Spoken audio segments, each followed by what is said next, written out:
We're taking a look at the Week 7 injury report here on Saints Now by Chat Sports, but things are getting juicy as some NFL trades could be developing. Based off of what we're seeing in the injury report, it may give us a sneak peek at what some trade plans are for New Orleans. You're watching Saints Now by Chat Sports. As always, I'm your host, Trizzy Trace Gerard. Got my guy Loco Lopez on the ones and twos. And let's get things started off by getting you informed with what's happening in the injury situation. And in this world, typically, we have multiple graphics. It's an entire dedicated video, and there's multiple things to discuss. And we got all these players who didn't participate, and all these limited participants, and a couple full participants.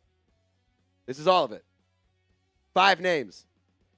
Gotta say, that's pretty nice. I mean, clap it up.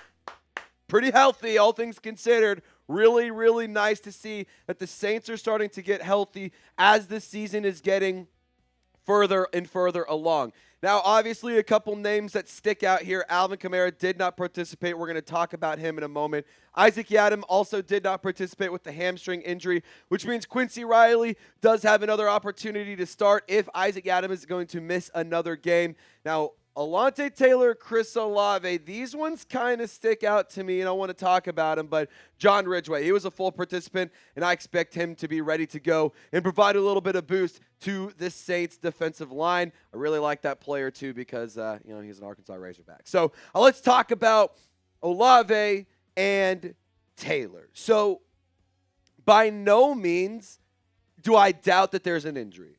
By no means am I questioning the legitimacy of what these players are dealing with.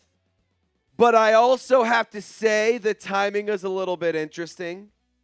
The reality of the New Orleans Saints are that they are a team that is likely going to be trading players away, and they will be sellers at the NFL trade deadline, which is less than a month away. And by no means am I saying that these players are on the injury report because they're going to get traded, but I think that it's certainly something to look at. And I think that this is a situation that if these players and their availability gets downgraded, that is somewhere where I start to get a little bit weary of, let's prepare for a potential move. Now, I want to have the conversation about Alvin Kamara, give you guys the update around what's going on with him. Nothing too big. And for what it's worth, it's really positive news for the most part. And you can see right here, it's a maintenance schedule for Alvin Kamara. Kellen Moore saying that the injury did not get worse. He was just flat out asked in media availability if the injury got worse. The answer, no. Pretty good. Remember, he's dealing with the ankle injury. He was questionable going into the Week 5 game. He obviously did play, and we did see Kendre Miller get a handful of snaps. We saw Alvin Kamara still get some run in that matchup. But all in all, it's really not anything to be really that concerned about. Alvin Kamara even spoke on the ankle injury, and this is what he had to say. I feel good. There's something in the game that I thought wasn't that serious, really. And really, it's nothing that serious, but just a little soreness. Let me just go put some ice on it. It'll be all right. So for what it's worth, I think this is a good update. I think this is a positive thing for Alvin Kamara. If he is available, it does make the Saints offense better. And playing against a Bears defense, which leads the league in turnovers forced, it would be nice to have your lead offensive weapon available for a young quarterback in Spencer Rattler and for a offense that, quite frankly, needs all the sparks they can get. We'll remind you guys to subscribe to Saints Now by Chat Sports for more injury updates. Obviously, we'll monitor the Alvin Kamara situation. We'll take a look at what happens with Chris Olave and with Alontae Taylor. And if there's any other updates or anything to discuss, we're going to let you guys know here on the channel. We will be live later on today as well at around 3 p.m. Central Time, so make sure you're subscribed and turn on your notifications to get even more around the trade front, more news, and more updates around the black and gold. And if you need a little bit of an incentive, we are getting a little bit closer to 100K. We're chipping away every single video. Today, we're just trying to get 30 subscribers. Let's get to 669. Very nice. 669, very nice. And then after that, we can just keep on climbing to 100,000 subscribers. So hit the sub button, lock us in, and get daily Saints content by fans for fans. Now, Alvin Kamara, he is a player and is still playing at a fairly high level. And we do know that he is not anybody that is going to be traded at the deadline. He's been very active and very upfront about the fact that he does not want to be moved. And I do think that he's a player that will be around. But for what it's worth, if he cannot participate, this does open up the door for a couple of players, specifically one guy that we've seen a lot of, and that's Kendre Miller. Devin Neal, though, don't forget, he did get a little bit of run early in the season in week 1 against the Cardinals, and we haven't really seen much from him since. He's been a healthy scratch. Kendre Miller, on the other hand, has seen his utilization be increased each and every week, and I think that he's a player that will be a very big focal point for the New Orleans Saints offense under Kellen Moore moving forward. We want to talk more about this Chris Olave and Alontae Taylor thing because there really is reason to believe those players could be moved, and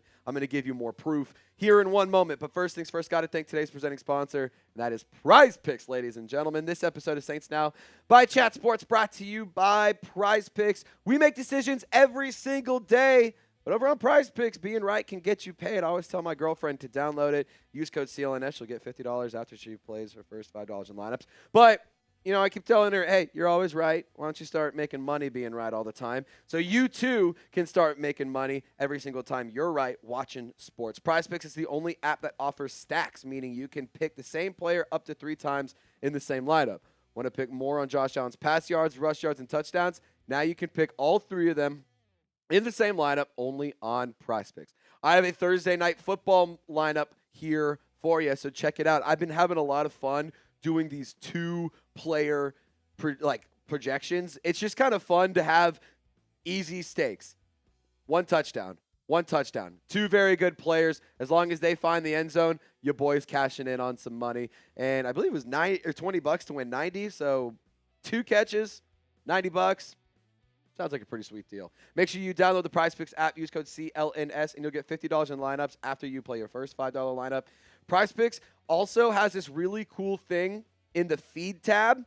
You just follow other players directly on the app, copy their lineups in one click, and whether it's a friend, a celebrity partner, or somebody whose picks you like, you can just hit the follow button and check out every lineup they create in that feed tab over on PrizePicks. So download the app today. Use code CLNS. Get $50 in lineups after you play your first $5 lineup.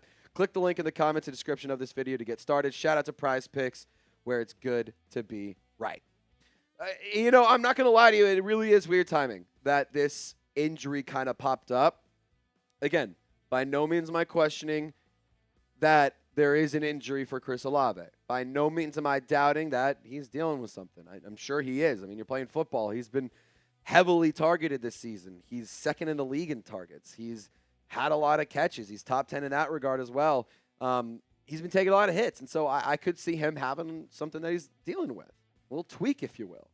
But if he starts to get downgraded, like if we see the injury report later on today and he is a limited participant or did not participate, I start kind of getting concerned. And if he's ruled out, really makes me think that he is on the move. And like, I know that there's a lot of people who are mad that we're talking about trade rumors, but the reality is that's the business that the New Orleans Saints are in right now. That's the world that they've created for themselves because they keep missing on draft picks, bad spending, and now we're at a point where we're having to listen to a dog make reports, and we believe that Chris Olave might get traded.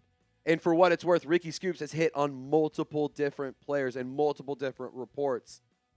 I'm not going to sit here and say that the New Orleans Saints are 100% going to be trading away Chris Olave, but I really, at this point, would not be surprised if that's the decision they do end up making. Now, with Alontae Taylor, it is a little bit of an interesting situation for him. He's on the final year of his contract, and he's a player that a lot of fans have been frustrated with at times. Personally, I really like Alontae Taylor. I like the things that he can provide to the defense. I like that he's a very versatile player, having experience on the outside and on the inside. I like this role that he has in Brandon Staley's scheme, and I don't think that we're really getting the full picture of it. I think we're just scratching the surface as we continue to iron out the roster and we continue to develop the plan of attack on defense. The question that needs to be asked, just like for Chris Olave, is he a part of the long-term plan? Is he a part of the long-term vision for the defense? Because if he's not, then obviously, rather than letting him walk, you trade him. That's something you have to consider. And I don't know what the market is for Alontae Taylor. I don't know what you would get in return, but I do know that there are players or teams out there that could definitely use his services. And I think when you think about trading Alontae Taylor, you have to take into consideration the depth that the Saints have right now. They did bring in Michael Davis, and I know that a lot of y'all, oh, we brought Michael Davis, everything's going to be fine. He sucks, man. He's just not good. He's not somebody that I want starting. To be totally honest, he's not somebody I want rotated in whatsoever. And if you trade Alontae Taylor, that means Ugo Amadi gets promoted. And for what it's worth, I do think Ugo Amadi has been fine. But I think Alontae Taylor is a player that I would prefer to keep on the field. And I don't necessarily know, if I'm Brandon Staley, how I would replace Alontae Taylor. Because he is a player that you can send a lot to blitz. You can send him in coverage. You can send him in to do whatever you want. He's a weapon. He is playing this star role. And I don't necessarily know who would be that role for the Saints defense. And when it also comes to how Alontae Taylor has made an impact, not just as the role of his position on defense, he's really, really emerged as a leader. And this is not new information. This is stuff that's been talked about and discussed since back at training camp and at mini camp and everything in between.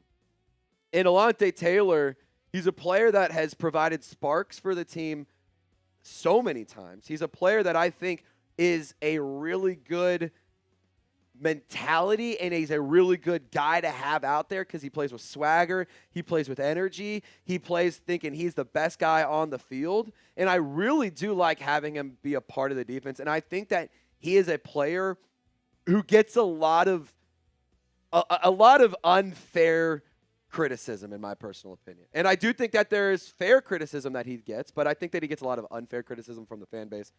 I think that he's a guy that the Saints, if you do trade him, would miss. I'm not saying you can't replace him, but I think you would end up missing him, at least until you find his replacement.